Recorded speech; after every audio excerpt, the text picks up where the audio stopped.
just to sort of, I think, give an indication of some of the other kind of hospitality industry issues I've been involved in just in the past sort of couple of weeks that might be pertinent. I mean, the one is that I have been looking quite closely at the insurance, the non-payment of the on business interruption policies, which is an appalling issue and affecting the tourist industry. So those court cases are going forward, and it's a delay for no good reason whatsoever. But the other is just been interacting with the people organising the Sunshine Golf Tour for November, and they've been interacting with the sort of European organisers and the people who've been behind the sort of international golf tours and their recommendations on travel. So I've also gone through their policies, and that because there was an initial travel warning given against coming to South Africa over that period, and that is being engaged with.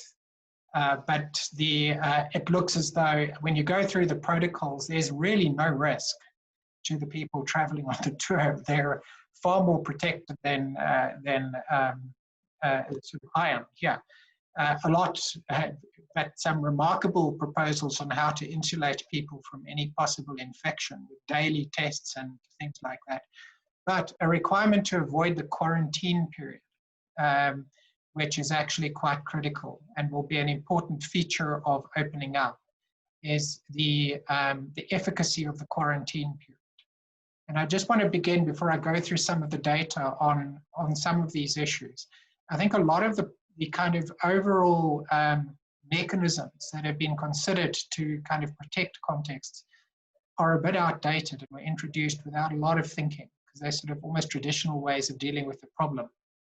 If we have to look at a country like New Zealand or South Korea at the moment, they have adopted a position where they're going for effective disease elimination as part of their strategy, whereas South Africa essentially has a community-based infection in place, which means it's really looking at disease management.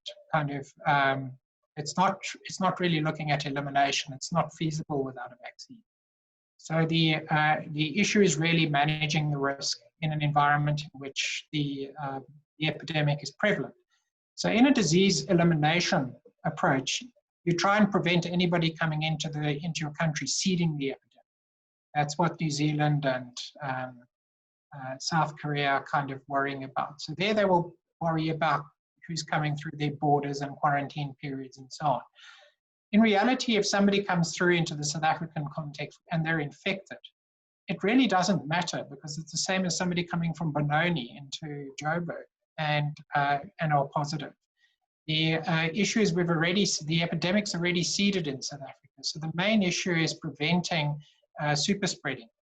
It's managing contexts where somebody who is positive can infect a lot of people. And in those kind of environments, like you will see now that there's these jumps in infections in South Korea and even Hong Kong and in New Zealand, because what's happened is that they've believed they've eliminated the epidemic and people have gone back to normal. So super spreading, one person coming into that environment will immediately cause a surge.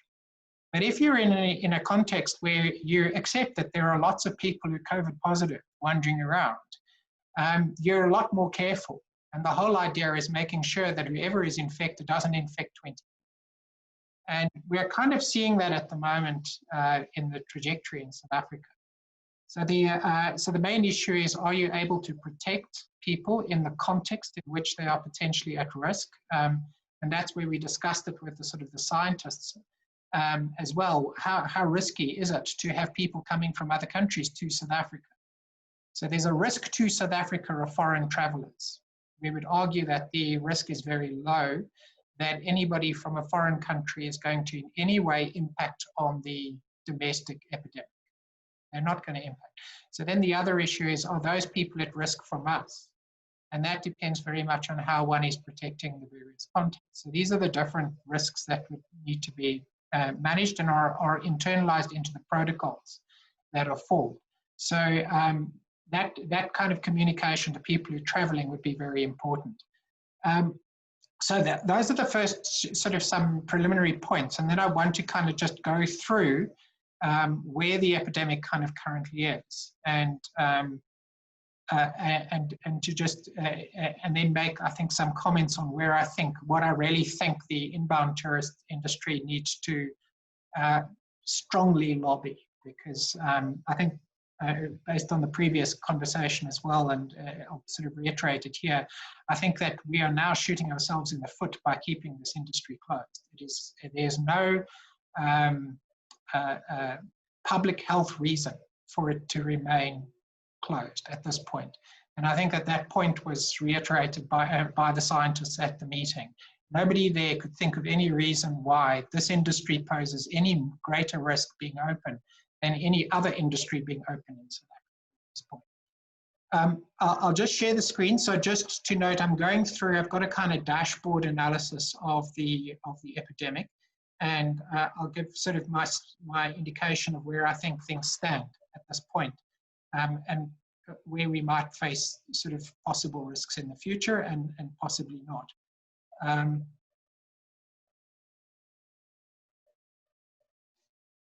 Okay, I hope everybody can see that.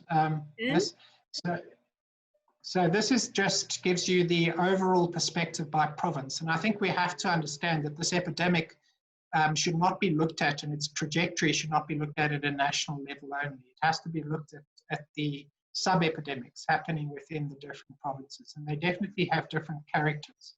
So the Western Cape trajectory is here. So they already started to turn down quite early and have been sort of flattening this in decline. These are the new cases. This is Gauteng, and you can see a strong downward trend for quite a long time. The question is, how reliable is this trend? And I'll go to that next. KwaZulu-Natal also in decline. So they were facing a surge. They were running into trouble with inpatients. That surge has actually dropped off, as is the case in Gauteng. Western Cape, they've dropped off for quite a while, and they're now closing the field hospitals. The other provinces you see have relatively low levels also in decline, but they have lower population levels. So they're never going to reach the kinds of levels of a Gauteng or a KZN.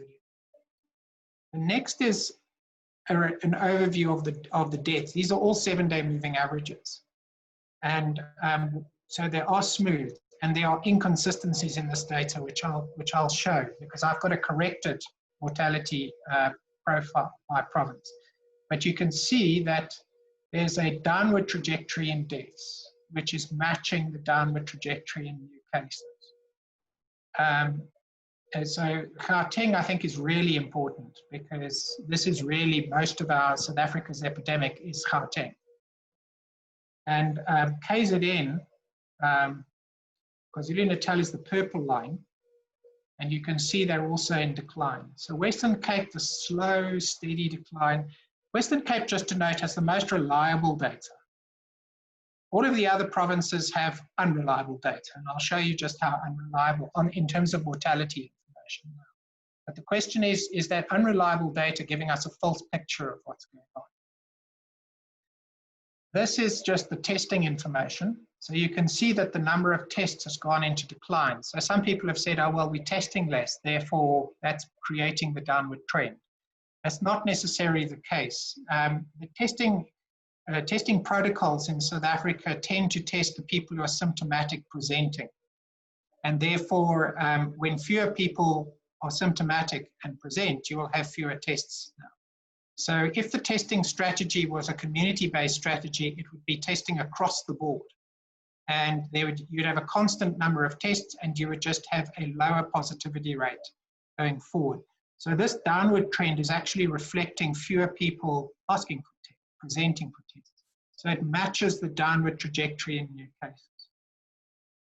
If we look at the private sector, now the private sector hasn't sent me updated information for a while, but there was the steep upward trend for a period into sort of April, May, which has started to go down. And this trend, as far as I understand, has continued to go down, including the deaths in hospital, the inpatients. So this just gives you the inpatient stays, which were coming down. It's important to note that the private sector patients, the medical scheme patient, COVID patients, were a substantial portion of the total patients In other words, initially, private sector exceeded public sector quite considerably. Now, public sector reporting on inpatients has been really poor. I mean, only a small number of hospitals participated. Naturally, in the Western Cape, 100% participated. But in Gauteng, not all hospitals participated, and only a small number in the other provinces. But here is the Western Cape trend up to date. And you've got the new cases, and it's on, note it's on 2 scales. So deaths are on this, so it's to just show the matching trend. So deaths are, this downward trend in deaths is definitely matching the downward trend in new cases. And it's quite a significant downward trend. It's moving toward very, very low levels. And I'll give you an idea of what this, projected forward means in terms of cases going into September and October and November. Now, there's another dimension to the deaths. This puts the reported deaths in the Western Cape, which are the most reliable. And so I've used the Western Cape and its infection mortality rate on a 10-day lag as the best benchmark for the true situation in all the provinces. And I'll show you what that means. So there's a dotted line, which is the reported cases, and then I've got corrected, which will be the same because I'm using the Western Cape as the benchmark. This brown area are the excess deaths reported. So you'll see that there's, during this period, we've had a number of unexplained excess deaths over and above reported COVID deaths, which are very significant. It's nearly double the number of actual reported COVID-specific deaths. So if we assume that these deaths, the COVID deaths, are true COVID deaths, and the difference is basically deaths that are attributable to COVID but are indirectly related to COVID. In other words, they're not people who've died of COVID, they've died because of COVID. They've died because of the lockdown. They've died because they can't access healthcare services. Nobody's properly explained these deaths yet. All that we have is a tracking of a residual in natural deaths that is connected to the period in which we had the severe lockdowns, and which is now in decline, as you can see. So quite clearly something has changed that has caused the excess deaths to come down. This is an important feature related to the consequences of the collateral effects of how the overall disease has been managed. And it suggests strongly that, in fact, we killed a lot of people with the way we tackled the public health problem, potentially. If we go to Gauteng, and I think this is the interesting picture, because really this talks to what's going on in our biggest, our highest levels of infection. So Gauteng has been on a strong downward trend in new cases, the blue line. The red line is the reported deaths. If I apply the Western Cape's infection mortality rate with a 10-day lag, this is what the mortality should have been, the corrected COVID deaths. So what this is really showing is that, in fact, they're underreporting deaths by half. That's quite a significant failure of the system. That's relative to what you would have got from the Western Cape. So this is the Western Cape data applied to Gauteng. If you look at the excess death information, the Gauteng corrected data would be that versus its reported, and the excess deaths were really high. I mean, this is an extraordinary, it's much higher than the Western Cape. So Gauteng really experienced very severe mortality, but it's been in quite significant decline since late July. But the important thing is that this downward trend in deaths is, even with the error and underreporting, probably a valid, assuming that the inconsistency in reporting is consistent. The downward trend is a valid reflection of the downward trend in new cases.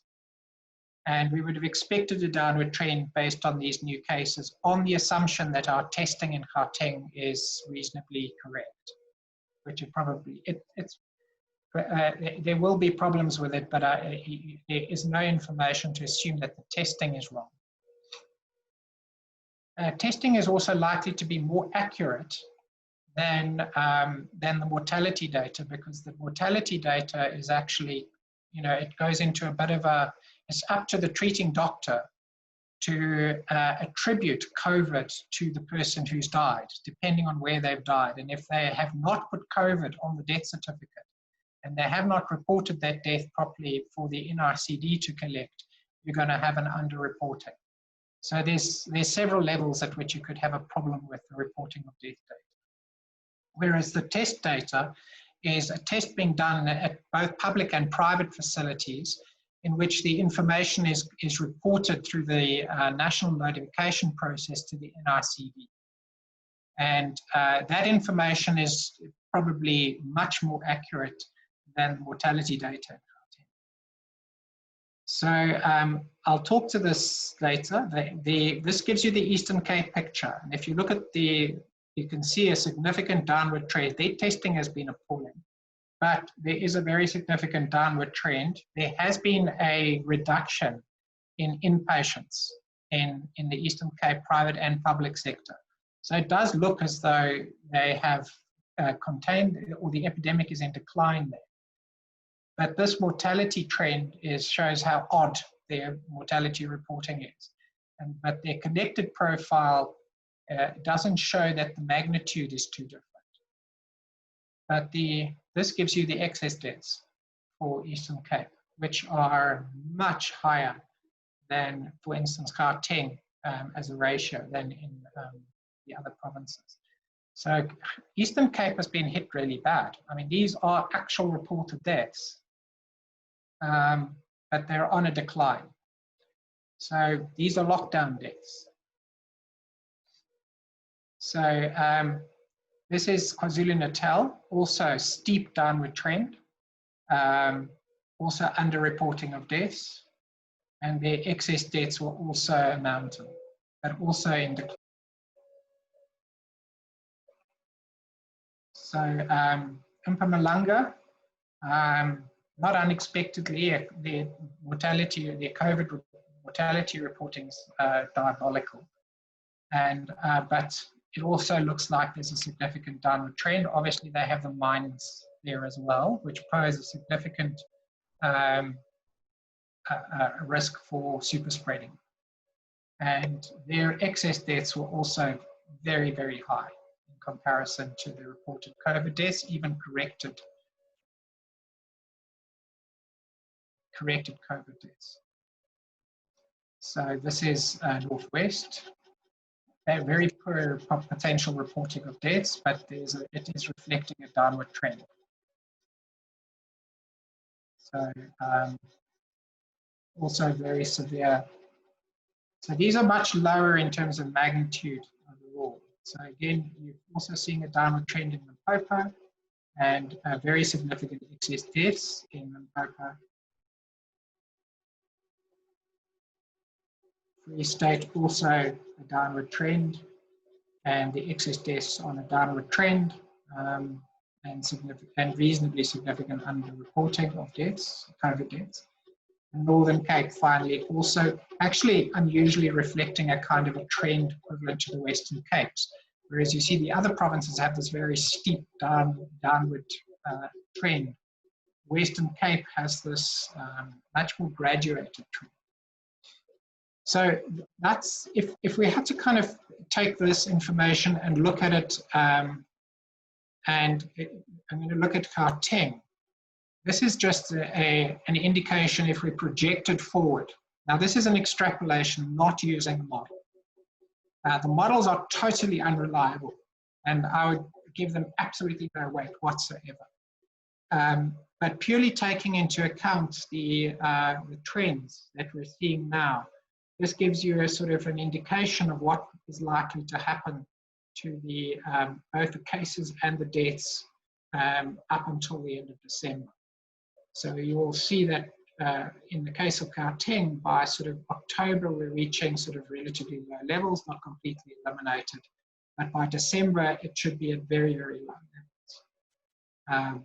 If we look at Eastern Cape, very similar extrapolation. New cases will be very, very low in October. KZN, similarly. And this is Mpumalanga, Northwest. So this is if these trends do continue, and this is Free State. So sorry, Limpopo, Free State, and Northern Cape, which is more graduated, but there's almost nobody there. So so that's a kind of overall picture of what one's seeing at this point. So it looks as though the epidemic is on a downward trajectory. And the question is there likely to be a so-called second wave? And I think that this is something that's a subject of a fair amount of discussion. The Minister of Health keeps talking about a second wave, and a couple of people like Slim Karim. Second wave is a nonsense idea, because it presumes that in fact you're going to have a resurgence in the same area, for instance, that you had the epidemic before, because people relax. It really depends very much on what's happened in a particular locality. So it's very possible that we will have reached a certain degree of herd immunity at a local level in many of our highly populous areas, which means that some of why we're seeing this downward trend is because essentially the epidemic has burnt itself out in a very localized context. And therefore, it's not likely to resurge in that area. So it might be that the herd immunity is possible at about 30% of the population being infected. So a lot of areas, people were not being terribly careful in managing the super spreading. So in fact, they just got infected. And that's kind of burnt out. Lots of areas where there's still a very large susceptible population, people are probably very careful and managing their risk.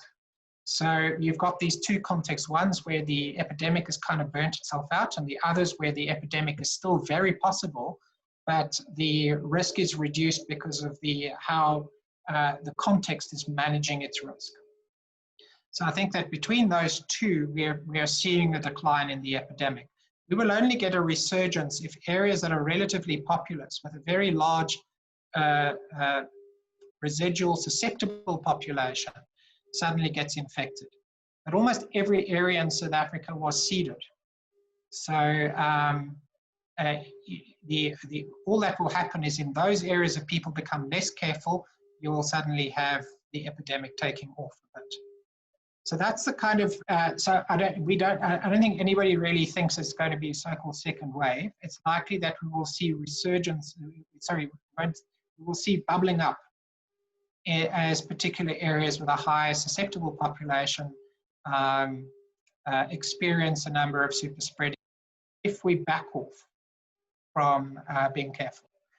So that's probably, so that's a bit like what's been happening in New Zealand and Hong Kong and South Korea. They kind of backed off their prevention strategies because they had 100 days of no infections. So they thought they've eliminated the risk. So they go back to behaving as they were in January. We're not behaving as we were in January, and we're unlikely to going forward. So provided our behavior tends to remain cautious, we probably will face not an elimination of the disease, but a relatively low level of infection with some areas bubbling up every now and then. And that's probably our trajectory indefinitely until the vaccine takes effect. And I think that the understanding of the immunity from the epidemic, although I'm not the scientist telling you this, they will clarify with more authority. But the understanding of immunity is still developing, in that we see some people who are getting double infections, but they appear to be people who have been, they're infected with different strains of the virus. It's changing. And so these slight changes in the virus could potentially relate to reinfections. there is the potential immunity to the spikes that is created by the antibodies, which means that even if the virus itself has modified somewhat, the protein spikes, their genetic makeup has not necessarily changed, which means that a lot of the vaccines that are targeting those spikes will eliminate all variants of the virus as they emerge. So that appears to be something that's happening. And there are other aspects of the immune system that I think the scientists should talk to very directly, but it looks like there are robust immune responses to the virus, not only through the antibodies. And the T-cell reactions and the body learning about the virus long-term, even if the antibodies disappear, there is still a further adaptive immune response to the virus that appears to last. So the vaccines, even if they don't last, even in the worst case, that they only last for 3 months, it does mean you'll just have repeat vaccinations to manage the risk of the epidemic. And I think we'll only see the evidence on that in due course. But I think that there are a lot of positives on the horizon there, and I do think the vaccines will work, although there will be scientists will say we don't know yet, and we don't fully know. But I think that the evidence is getting stronger and stronger that the vaccines will work. Although there are different vaccine platforms that are being tested, we're going to have multiple vaccines, quite a few of which will work. So I think that's the kind of broad picture. And I think and maybe just to kind of close off, I mean, and following on from the earlier presentation, I do think it's absolutely critical to get the industry reopened immediately and making sure that the evidence is put forward very vociferously that the risk of opening this industry is very, very small, and it's unclear as to, and it's got to be clear about who would potentially be at risk if it was opened. I think that the issue of quarantine periods needs to be addressed, because I think that is a huge barrier to tourism, and the issue of substitutes or alternatives to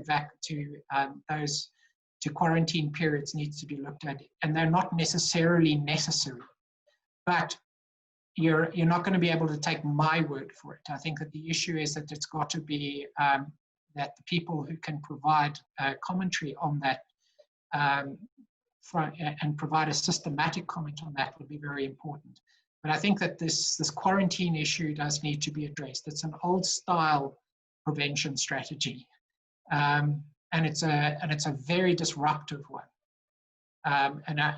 So the issue is, even if somebody comes into the country who's COVID positive, the question is, how is that situation managed? It's not necessarily a risk for South Africa. It's not necessarily a risk for hotel staff. It's not necessarily a risk for air stewards or passengers on the plane. If the plane and the protocols are being managed in those environments, all that happens is that you have a sick individual. And that's basically what one's got to be able to manage. Under those circumstances, the country does not need to have to prevent COVID positive people from entering the country. And realize, and this I think more and more is the way people are starting to say, well, we have to live with the virus. How do we mitigate the consequences of people being positive in different contexts? We can't basically shut everything down all the time. So I think that's, I'll leave it there. Thank you, Alex. We have received quite a few questions that are similar questions around, and you mentioned in our meeting last week, you've got all this great data. I don't think government hasn't had sight of this data. They're fully aware of what it is that you are presenting. You know, we're getting people asking, can we not present this information to government?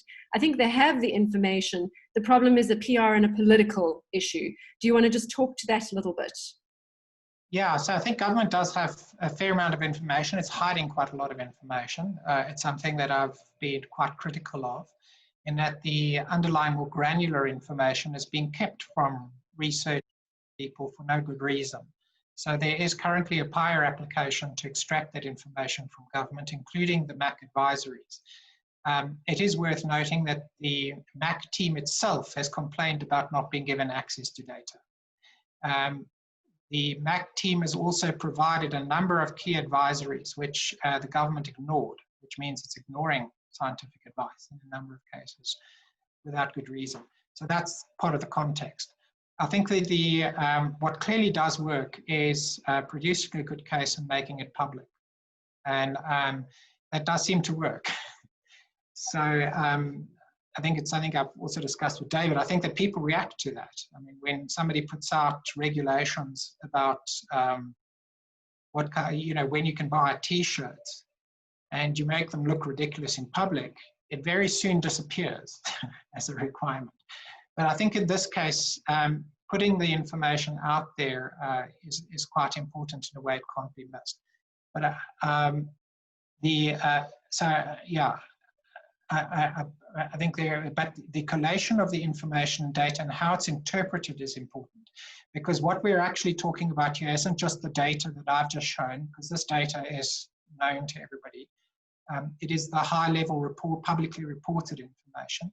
The issue is when one talks about risk, one's looking at how particular contexts increase risk, and I think it's that discussion that's very important. Is how risky is this industry relative to any other industry in South Africa? And making the actual kind of qualitative case. What is the difference? What is the harm being caused relative to the harm by keeping the industry closed relative to the risk it poses as an open industry? And I think that that relative risk analysis is quite important. You're asking a very simple question. What difference will it make?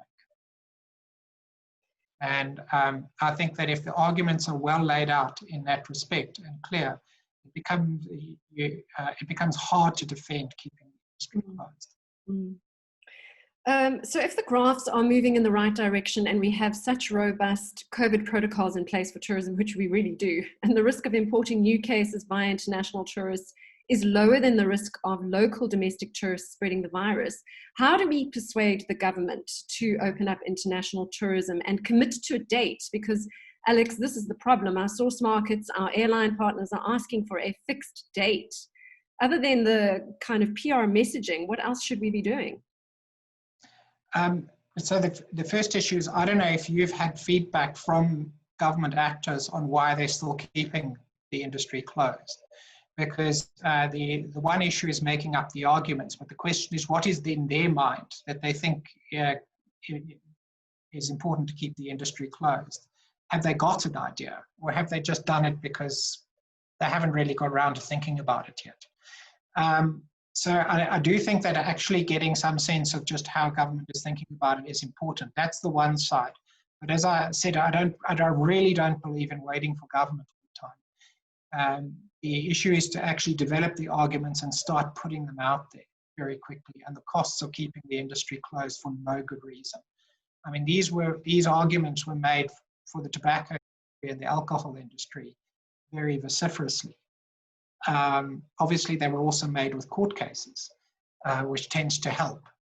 But that was kind of putting the issue right up front, and they were faced with a bloody nose or just backing off, which is what they did.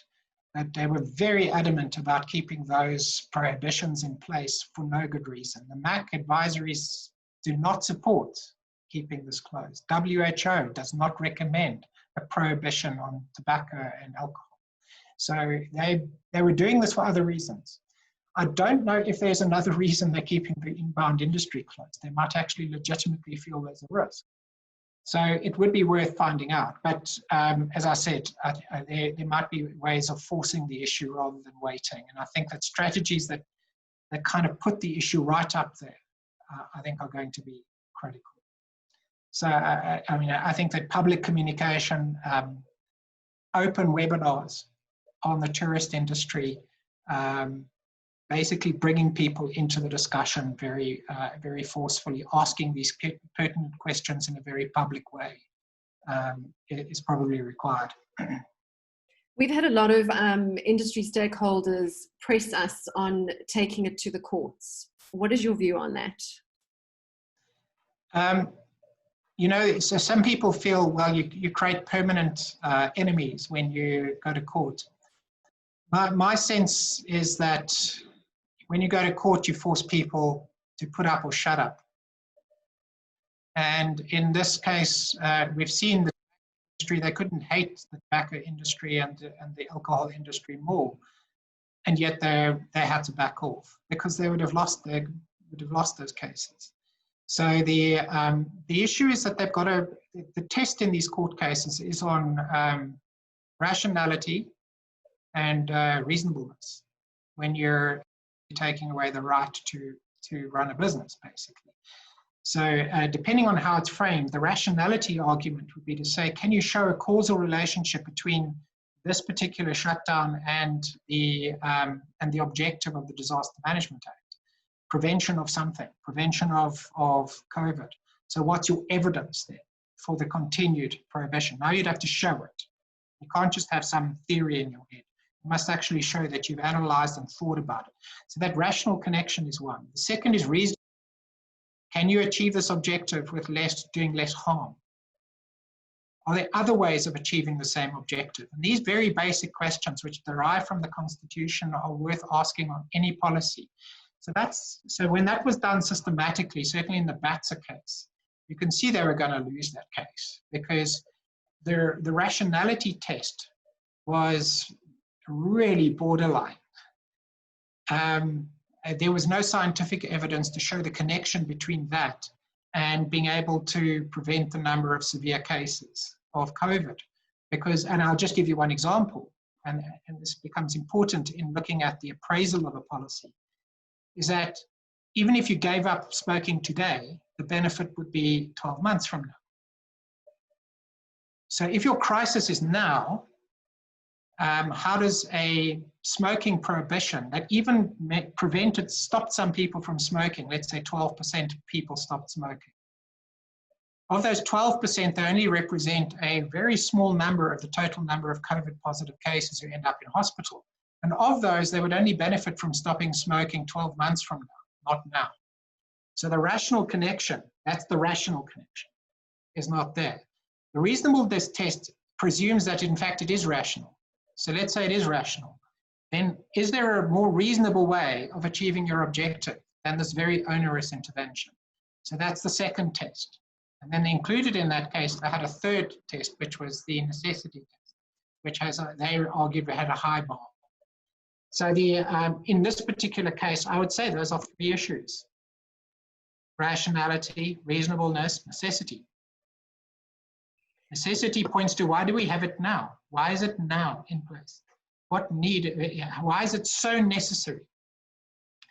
So if the epidemic has already been seeded in South Africa, we're not preventing COVID patients from being in South Africa. So, are we managing super spreading events? Yeah, those are the protocols. So this is not February. This is a situation in which everybody's adapted. So I think when you start to look at that, the evidence that I've just shown, or the information I've just shown, I don't know if it constitutes evidence yet, but the issue of the difference between the COVID deaths, corrected COVID deaths, and the excess deaths mean that there's a residual, and that residual is related to these blanket prohibitions. That's showing the collateral impact on society to prevent the COVID deaths. And as what it's showing is that, in fact, that residual number of excess deaths, which is confirmed by the MRC, are deaths that are greater than the COVID deaths in total magnitude. So when you start to pose these issues, this is the kind of collateral consequence we've got on South Africa. We are desperately harming people to prevent COVID deaths, but we are not preventing deaths overall. We are harming the economy unnecessarily to prevent something that doesn't need to be prevented. It's already being prevented through the protocol. You speak logic, Alex. I wish that we could, download you as an app and upload you into our ministers' minds. It would be a wonderful, wonderful thing. No, and I think, look, I think that the issue is that the MAC, if these issues had to be presented to the MAC committee to provide an advisory on, you've got a first sense of how they would respond. So I think that also creating the impetus for the MAC advisory committee, for the MAC to provide an advisory, puts government in a very difficult position, because News 24 has that PIRE application for the MAC advisories, and it has for the data. So government already knows that they're going to have to ultimately, News 24 is not going to stop until they provide those and make them public, and they're going to go to court and they will force them into the public domain. Government knows that it's just a matter of time before the MAC advisories are public. And if they go against the MAC advisories, they'll have to answer in instances where they have caused severe harm. They're going to have to answer on what basis they deviated from a MAC advisory. It's kind of why they brought out the 42 WHO people, to try and provide an alternative narrative, an alternative scientific advice that reinforced what they did. But the MAC advisories represent an important paper trail that creates an action. So I think doing everything to make sure that I wouldn't stop any, I think all approaches should be followed, but the one in government is to make sure that government is compelled to ask the MAC to give advice. Thank you, Alex. We have more questions for you, but you are a busy man, and I know we're going to tap that brain again. So I'm going to hand over to David to thank you. And from my side, thank you very much. It's been so insightful. I really appreciate it. Thank you. Thanks, Nat. And Alex, yeah, just a huge word of thanks for me. I mean, absolute, in this, I always say the scarcest commodity in Africa is the truth. And, we to have this sort of level of equanimity and clear thinking in a world of crooked and muddled thinking is what we hold on to, because it's only through, consistently putting this sort of evidence in front of people that we can emerge on the bright side of things. So really, and yeah, I mean, guys, I've spoken about it. We'll continue working with Alex and both his economic team and his scientist-based team to bring alternative voices to what is, a really sort of necessary thing.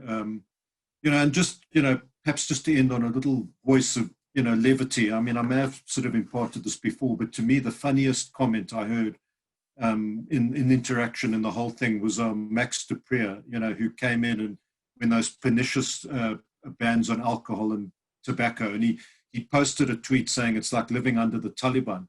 And this Muslim guy responded immediately saying, no, Alex, you're incorrect. I was part of the Taliban in Afghanistan. We had cigarettes. Even the Taliban was sort of having more fun than us.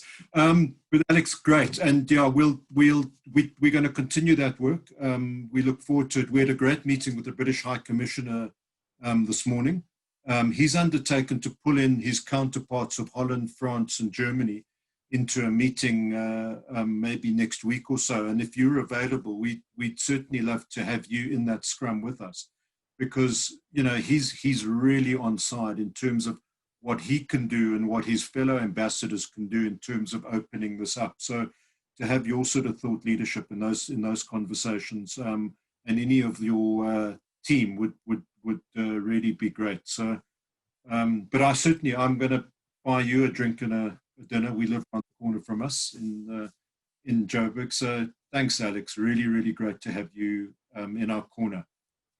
Right. No, pleasure.